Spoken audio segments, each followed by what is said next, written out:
Hey, this is Dr. Jeffrey Scott, and this is my weekend market update for Saturday, 2/21/26. Actually, doing this late on Friday. By the time it posts, it'll be Saturday. What a crazy freaking day. Supreme Court probably saved the day by upending the tariffs, although right away we heard new tariffs, 10% on everybody, using a different pathway, which may hold up.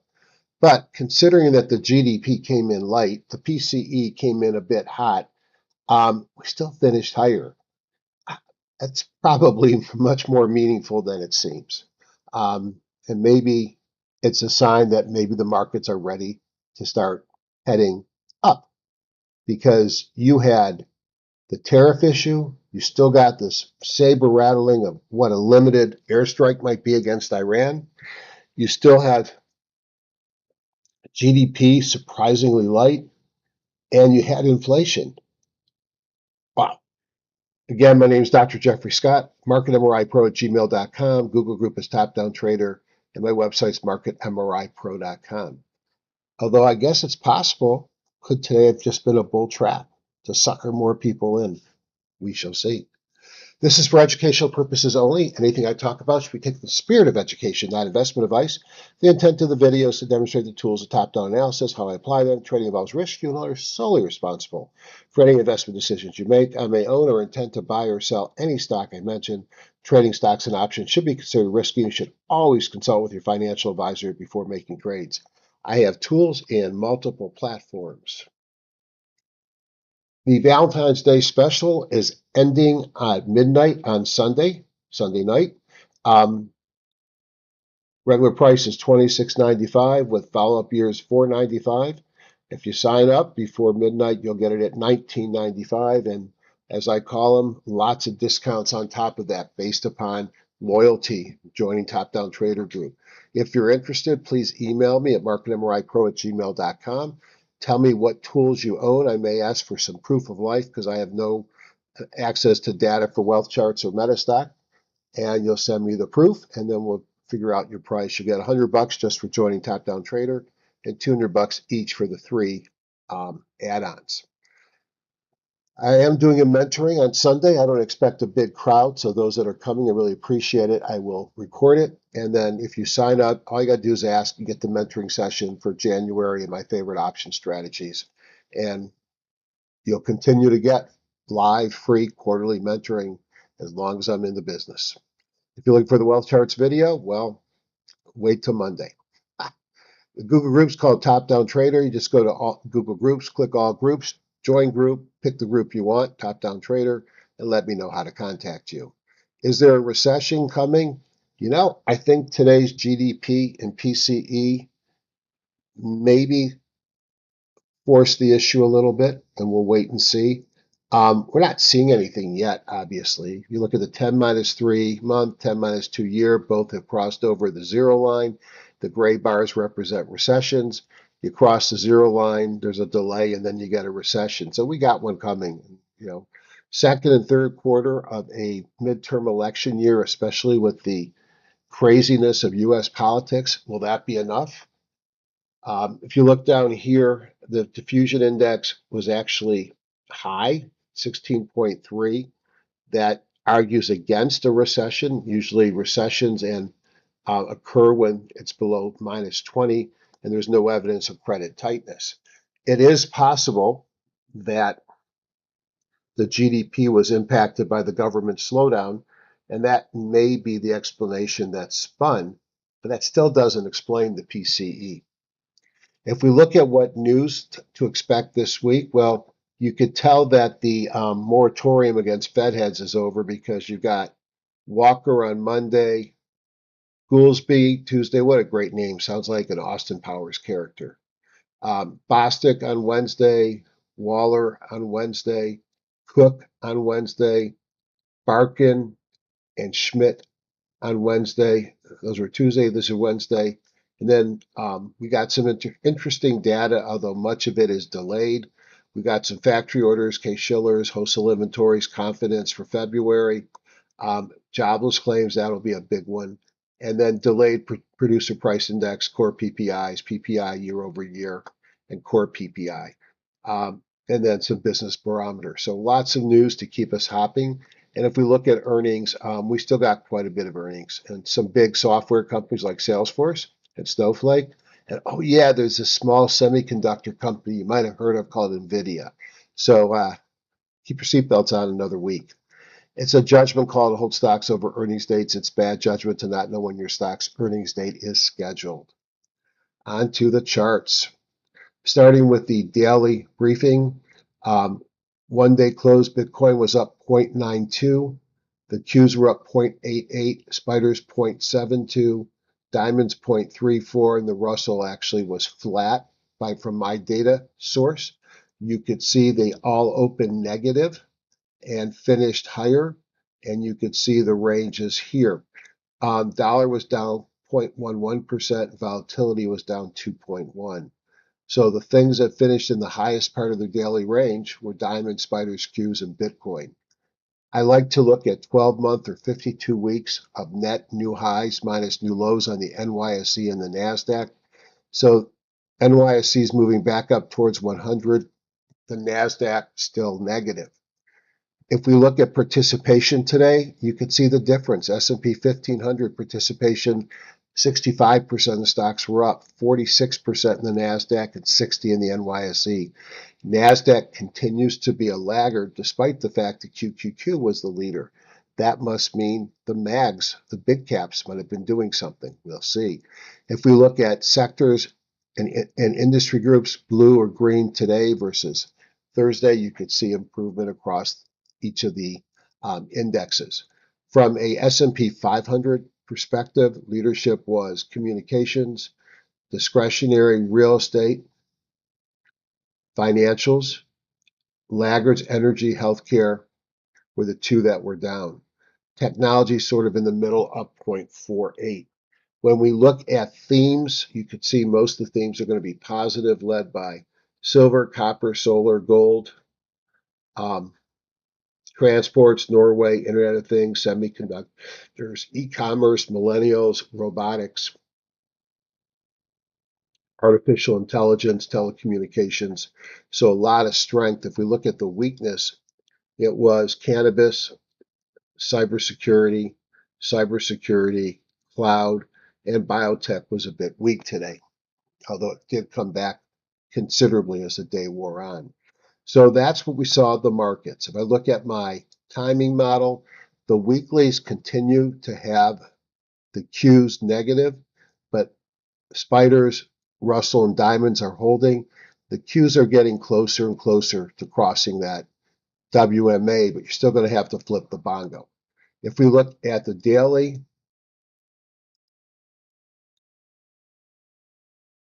there we go. You can see that Spiders flipped to a buy today. Yesterday, all four were negative. Qs are working their way up. The Diamonds closed above the WMA, as did the Russell, but they have to wait for their bongos to switch for them to flip. So there's clear improvement here. So maybe we got some improvement. If we look at the indexes, let's open them up.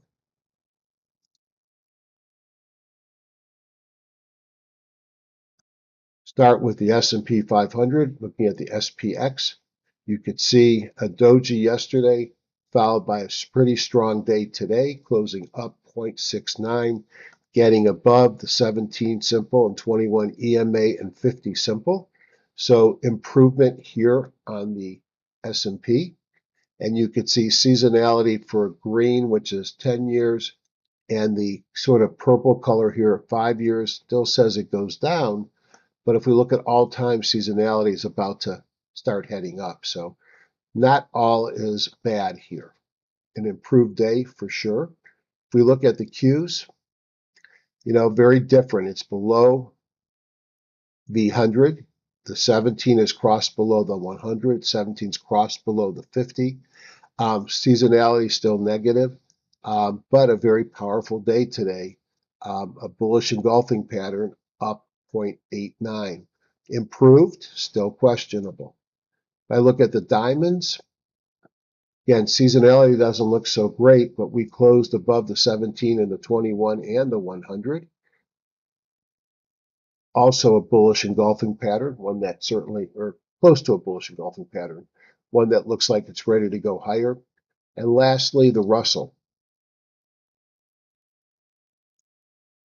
Oops,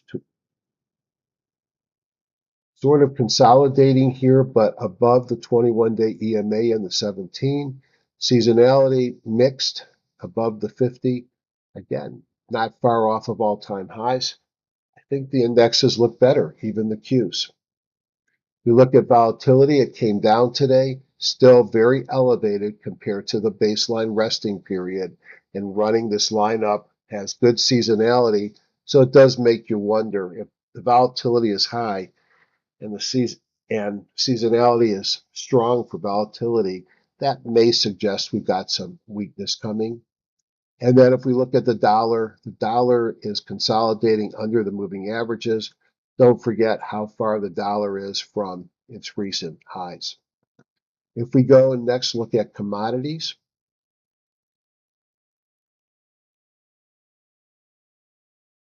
big day. Gold, you can see popped today, was up 1.97%, no significant seasonality picture. Silver, again, not much seasonality, but a pretty big day, up 7.9%. Now, I certainly thought it would consolidate here longer after this massive drop, but that was a pretty big day. If we look at oil, we still have the saber rattling when it comes to what's going on in with Iran, and it's a strong breakout. Energy stocks definitely doing well. Natural gas really can't get ahead of itself. Every time it breaks out, it's failed. And if we look at rates, a strong day in the market, the 10-year rebounded up 4%, up 0.32, while the 30-year, and these are not big moves, was up 0.49 and still well off the recent highs. So commodities benefiting from the weak dollar. And what else we got? Let's take a look at the buckets. These are looking for obvious overbought, oversold. They're neutral. Nothing else to say. The market briefing does show us a tale of two markets. You can see the NYSE broke out of the flag here, seems poised for all-time highs. The NASDAQ had an awesome positive day today, but look how far the NASDAQ is down in its pattern. A 0.29 on the NASDAQ composite, 0.53 on the NYSE. Stocks above the major moving averages, maintaining a high level on the NYSE, neutral on the NASDAQ. You could see on the NYSE, new high, new lows, positive AD line and up-down volume, while on the NASDAQ, the new high minus new lows and the AD line were negative. We saw that less than half the stocks participated. That's certainly consistent with that. So definitely concern still on the NASDAQ. No new signals down here. 0.75 is neutral and 0.42 is neutral on the 13-week new high, new low. Next, I'll look at the ratio charts to see where the strength is. It maintains in materials, energy, and industrials. The defensive plays of real estate, utilities, and staples, which had a recent run, are giving back some. And then some of the more recent leaders, technology, discretionary, and communications are all weak, as is financials. Next, we're going to look at the advanced market breadth tool. And really the only thing I want to look at here today is that 13-week new high, new low line. 0.77 on the spider, 0.76 on the S&P 1500, 0.61 on the Russell 2000, and 0.42 on the NASDAQ. None of these suggest any risk of overbought, oversold, as shown by that indicator. If we go into sector charts combining traditional charts and the timing model, let's take a look. And now Bitcoin, obviously not a sector, but I use it in this layout. Up today, up yesterday is a bottom in. Could be. Am I buying? No. We are still well below the moving averages. The 30 WMA and the red and green are the timing model. This in purple is the 21-day EMA and white is the 50. So we are well below the moving averages, and I would not be buying it here, although, again, could it be putting in a bottom? It might be. This here is technology, which is consolidating under the moving averages with a sell signal. Here is discretionary, similar to technology, consolidating underneath with a sell signal. Here are communications trying to make a comeback. We'll see a little bit stronger than the prior two. This is super strong. It's industrials. Everything looks great. If you look at, it's pretty much except for in here and in here, it's been in a continuous buy going back to November. And these are on the daily chart, so they're volatile. The next one is financial, struggling. Energy, super strong with oil up, certainly helps. Materials giving a little bit of a pullback after a pretty substantial run, coming with a new buy signal back here in December. And here's real estate, pulling back some, but still looks pretty good. One of the defensive sectors, same thing with utilities and staples. Here's healthcare, also can be considered defensive, kind of flat, got a buy signal, just not a lot of momentum. Again, back to Bitcoin. And then I like to look at the key stock holdings, the MAGs, and a couple of my favorite ETFs. So let's take a look at these. And I think we're going to see some changes here. Are we rotating back into the big cap techs? Amazon, would I buy it here? I did. I bought it. I liked this reversal here. I have a small starter position, and I'll probably add to it if we can regain the 50. Odds are when I see this pattern that it's going to run up here and fail. So I have to be prepared for that. But it had such a big sell-off after earnings, I've got a piece. Apple probably getting close to being viable, if not viable already, with a bullish engulfing pattern. Still got to get above that 21-day EMA that looks on tap. Google, similar to Amazon, it's not the optimal buy. I don't have a buy signal, but could have started buying that today. Meta, not until it gets above the 200. Netflix kind of looks a little bit like some of the others that it's starting to suggest maybe it's put in a bottom. But until we get done with their proxy fight over takeover on Warner Brothers, I still wouldn't touch it. Tesla, they announced a cheaper version of Cybertruck. Didn't really do much with the stock. And then we can look at NVIDIA. And my comments on NVIDIA has been it's going to go sideways until the earnings come out. And I think I'm right. Earnings come out this week. Should be interesting. And it always seems to be when NVIDIA's earnings are coming out, people start saying, well, the market will do whatever NVIDIA does. The market kind of did what Microsoft did. They surprised with their CapEx spending, and we don't even have a bounce yet in Microsoft. Biotech, as I said, was weak today, but you can see with this bottoming tail, nice comeback. I wouldn't be a lot into biotech until it clearly breaks above and holds it. We had a little bit of a bull trap in biotech yesterday. One of the areas that I've got a lot of holdings has been in, well, this is pharma, pulling back some.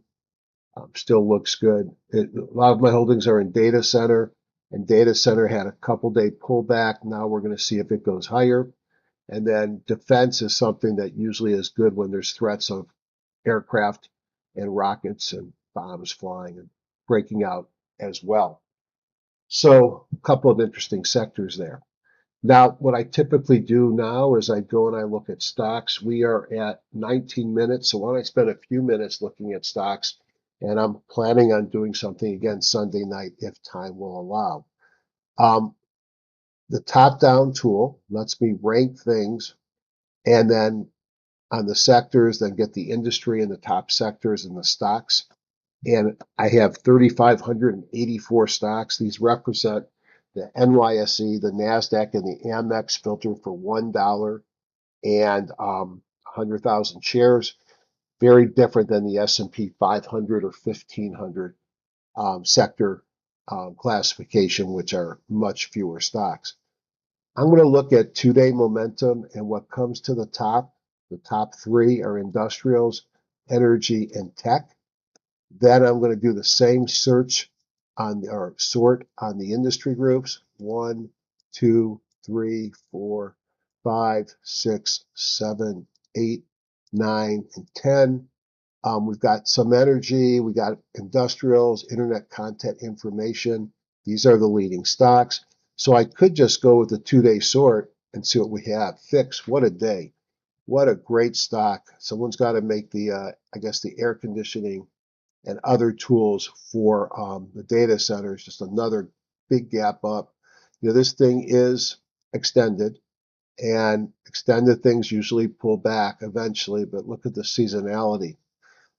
John Deere, someone's got to be involved in making the equipment to build all these data centers. And John Deere has had just a fantastic run, and I believe earnings are out on both of these. 242, which was a surprise. And I think that when you look at quarter over quarter change, it doesn't seem to matter much today, and that perhaps that's already priced in, but markets like positive surprise. Fabrinet, FN, come on, slow, hotel internet, nice move up and a breakout today. What do? You put your precision optical, electromechanical, and electronic manufacturing. Optical was the big word today. That one looks interesting. BICR is in the same group, I believe. Modular power components and power systems. All of this stuff are data center related. So it had its earnings came out. Great growth, big surprise. Why it traded down and closed higher, I don't know, but whenever I see that type of a candle, it's a very bullish candle. So notice how different today is, where each of these stocks looks great. Now, certainly Fix is at that extension point. You got to be careful. John Deere is extended as well. But Fabrinet looks interesting, and so does VICR. And then Light has been just a great performer, but it's a high jump, 100% getting extended. So lots of things to like. SanDisk, this one is surprising. And the reason why it's surprising to me is it had some really bad news a couple days ago. Not bad news, but that Western Digital was putting their shares into circulation, raising some cash. And it's a huge amount of shares, and it just kept blowing through it, and is actually seems to have digested and looks great. STRL is another one of these infrastructure builders. Earnings are coming up this week. I like this one a lot. COHR is another one in the optical world. Just look at this run, but these things are getting extended. So lots of good stuff. And I love the ability to rank the sectors and find the top industries and get the best stocks in those. So those are some of the things that I'll be looking at. And then those that follow me know that I also like to look from a bottoms up. So we're going to go into the impulse list, 3584. Let's just look at a couple of sorts. The A plus scan, these are the double momentum plays. AG silver, you saw the move in silver, so no surprise that we might see some silver stocks in this list. And you could see breaking out here, looking at earnings, big earnings per share growth, a little bit of a surprise. Next earnings not to May. Inseego, tech play, again, look at this belt hold candle. What does Inseego do? Fixed and mobile wireless, industrial internet things, cloud solutions for large enterprises. Okay. And earnings, I don't have much on their earnings from today. Let's see what the news said. 12 cents, beat the estimate of 7. Well, Wall Street certainly liked the story. Nice. I don't even know what this guy is, who this is. There's a lot of green on the fundals. Cloud platforms for AI-driven businesses. You notice a theme here? Bit of a beat on earnings and revenue. Doesn't look that exciting, but the stock gets sold off so much, had a nice move. I'd rather buy things above the 200. TDAY, USA Today, run up, sideways move, and TTMI.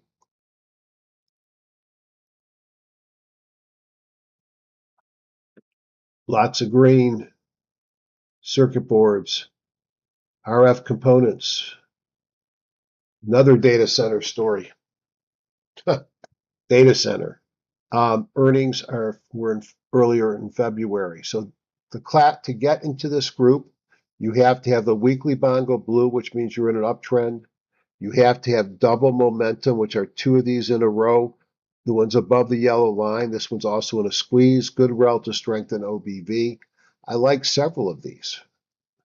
If we look at the A trade, which are more of my classical pullbacks in uptrends, AHCO, Adapt Health, trying, kind of loosey-goosey. ASIC, what do they do?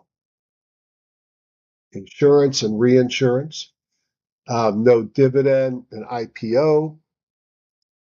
AXS, again, lots of green on the fundamentals. Axis Capital Holdings, small dividend 1.64, earnings not to April. CAL, Caleres, it's below the 200. I'd pass. Ford makes money, not much in the way of growth, not a bad looking uptrend, not extended, 5.73% dividend. That might be a compelling argument for Ford. Mama's Creations, what are they? Refrigerated foods. Well, of course, I'm not going to say it would be sexist. Not much here, not that exciting. Stone, a Latin America fintech play, kind of a cup, a handle, and breaking out here. It has 48 cents coming out against 39. That's a little bit of growth. I've been in this stock before, and it's always disappointed me. And you could see it's had its days back in 2020. But yeah, right now, not my favorite. Tandem, this was one of my best stocks of all time. It had earnings today, allegedly, that were good. Let's see what we got. 97% growth with a big surprise. Well, that's exciting. Revenue. They're in the diabetes world for medical devices. Uptrend, pullback, a little further than I'd like, but a big gap up and move. That looks interesting. We already looked at TTMI and Viker. And again, to be in this list, you're going to see stocks that were in an uptrend that pull back, have a squeeze, and then above that squeeze, you're either going to see the momentum. Kahuna is one of the factors. We're going to change the name to momentum or breakout, which is above. And again, the relative strength in OBV. There are a lot of good-looking stocks. And lastly, I'm just going to call out what we've been talking about now for the last couple of weeks. JAS rockets in flight. I'm going to hit OK. And it's a lot of stocks, but here's what gets me excited. I hit this button, I make a custom index, and I ask the question, is that what your portfolio looks like? So I'm going to spend tomorrow going through these 265 stocks, and maybe I'll come back on Sunday with my favorite 5. Have an awesome day. Now, a couple of things, housekeeping. One, if you're somebody new, I met at the VectorVest meeting. Thanks for joining tonight. Nice meeting you. Those that signed up for the Metastock, whether you went or not, thank you for signing up. It's very important to me since I don't keep a mailing list. And lastly, if you own any of the tools in any of my platforms, I'm going to walk through this app. But as you know, much of this is reproducible in some of the other platforms. This is the only one that has it all. But it's the same philosophy of trading, and that will be at 11 o'clock until 1 on Sunday. And I could just say 2 words, go blue, because we're playing Duke tomorrow, and I hope you have a great weekend. Thanks, everybody. Oh, you'll have to register for the Sunday event. I'll have the link below.